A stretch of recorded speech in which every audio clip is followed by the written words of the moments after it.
नमस्कार, आप देख रहे हैं येलो इंग्लिश पॉइंट और आज का हमारा टॉपिक है अंग्रेजी बोलने के लिए बेहद महत्वपूर्ण अंग्रेजी के शब्द। तो वीडियो के लास्ट तक बने रहिए और इस वीडियो का आनंद लीजिए और वीडियो आपको कैसा लगा ये भी कमेंट करके आप जरूर बताइएगा। हमारा पहला शब्द है व्हाट ऑल। व्हाट ऑल का मतलब होता है क्या क्या। आपको कोई ऐसा सेंटेंस बोलना हो जिसमें क्या क्या शब्द दो बार आता है, उसके लिए व्हाट ऑल का प्रयोग किया जाता है। ऐसे वाक्यों के लिए जो स्ट्रक्चर होता है, स्ट्रक्चर में सबसे पहले आपको लिखना है व्हाट ऑल। व्हाट ऑल के बाद हेल्पिंग वर्ब, इसके बाद सब्जेक्ट, इसके बाद मेन वर्ब और लास्ट में ऑब्जेक्ट, उसके बाद क्वेश्चन मार्क आपको लगाना होता है। उदाहरण के लिए, तुम क्या क्या खाते हो? What all do you eat? What all do you eat?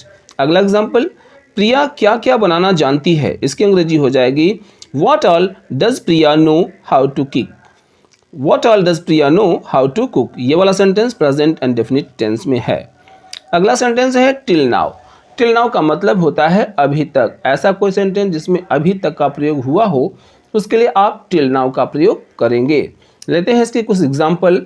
वह अभी तक काम नहीं किया है। इसकी अंग्रेजी हो जाएगी He has not worked till now। आप इसमें टिल नाउ के स्थान पर एट का प्रयोग भी कर सकते हैं, दोनों ही सेंटेंस सही होंगे।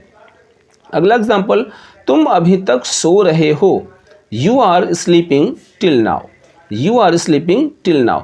इस सेंटेंस में भी टिल नाउ के स्थान पर आप एट का प्रयोग कर सकते हैं। ऐसे वाक्यों में आप चाहे एट का प्रयोग करें या टिल नाउ का प्रयोग करें, दोनों ही सही। हमारा अगला शब्द है बाय विच।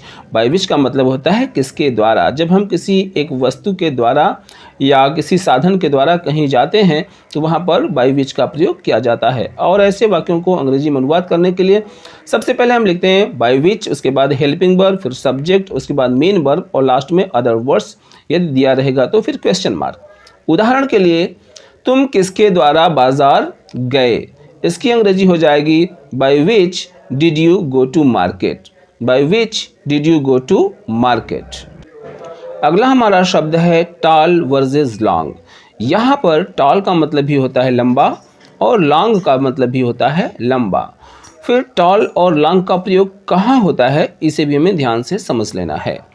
टॉल का प्रयोग हम तब करते हैं जब हम ऊंचाई मापने की बात करते हैं, अर्थात किसी वस्तु की ऊंचाई जो सीधा हो, जैसे आप इस वीडियो में देख सकते हैं। और लॉन्ग का मतलब भी होता है लंबा, लेकिन वो सीधा हो, लंबा हो, जैसे सड़क होता है या रेल की पटरी। तब ऐसी सिचुएशन में हम लॉन्ग का प्रयोग करते हैं। उदाहरण के लिए, रमेश लंबा है। Ramesh is tall. Ramesh is tall क्योंकि मैं उसकी ऊंचाई माप रहा हूँ। प्रिया लंबी है। प्रिया इज़ टॉल। प्रिया की ऊंचाई मापी जा रही है। अब यहाँ पर है सड़क लंबा है, तो सड़क की हम लेंथ माप रहे हैं, उसकी लंबाई देख रहे हैं, ऊंचाई नहीं। तो यहाँ हो जाएगा the road is long. The road is long. तो जब भी बात ऊंचाई की हो तो आप वहाँ पर टॉल का प्रयोग करेंगे और बात लंबाई की हो तो वहाँ पर आप लॉन्ग का प्रयोग करेंगे। उदाहरण के लिए, तुम्हारा बाल लंबा है। Your here is long. Your here is long. अगला शब्द है जस्ट नाउ। जस्ट नाउ का मतलब होता है अभी अभी, तुरंत। उदाहरण के लिए, मैं अभी अभी आया। इसकी अंग्रेजी हो जाएगी I came just now. I came just now. Ravi अभी अभी खाना खाया। इसकी अंग्रेजी हो जाएगी Ravi ate the food just now. ये sentence past and definite tense में है। अगला शब्द है सो अर्ली। सो अर्ली का मतलब होता है बहुत जल्दी, अर्थात तुरंत ही।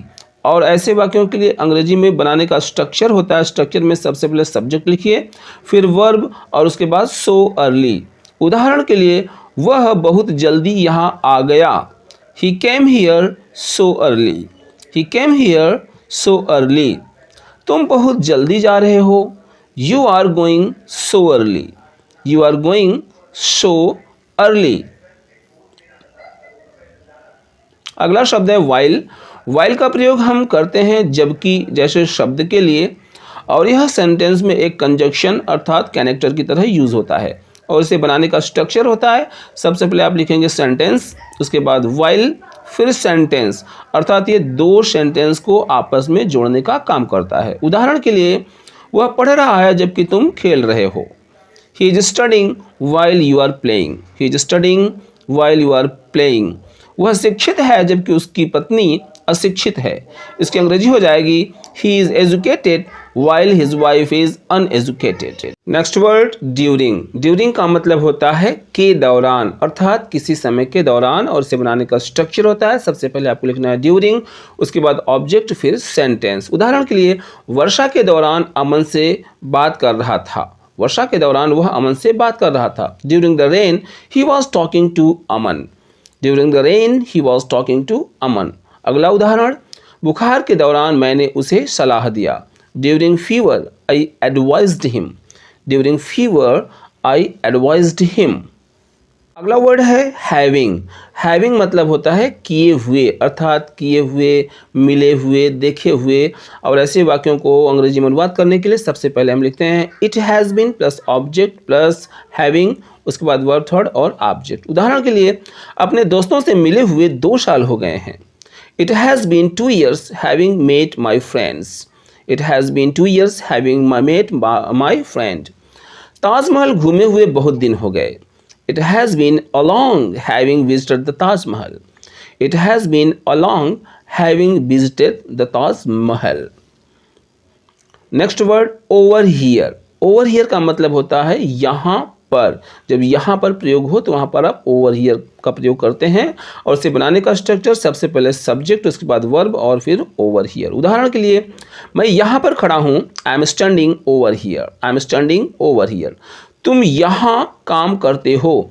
यहाँ काम करते हो, यू वर्क हियर, क्योंकि यहाँ पर का प्रयोग नहीं किया गया है। जब यहाँ पर का प्रयोग होगा तब आप ओवर हियर का प्रयोग करेंगे, अन्यथा हियर का प्रयोग करेंगे। रवि यहाँ पर सोता है। Ravi sleeps over here. Ravi sleeps over here. अगला वर्ड देयरफॉर। देयरफॉर का मतलब होता है इसीलिए। जैसे इसीलिए वह सो रहा है, इसकी अंग्रेजी हो जाएगी therefore he is sleeping. Therefore he is sleeping. इसीलिए रमेश सुबह में टहलता है। Therefore Ramesh walks in the morning. अगला शब्द हमारा है हैविंग। हैविंग का मतलब होता है हो। ऐसे वाक्यों का स्ट्रक्चर होता है subject plus is am are plus having plus object. जैसे मुझे बुखार है, तो मुझे बुखार है, इसकी अंग्रेजी हो जाएगी I am having a fever. I am having a fever. मुझे सिर दर्द हो रहा है, इसकी अंग्रेजी हो जाएगी I am having a headache.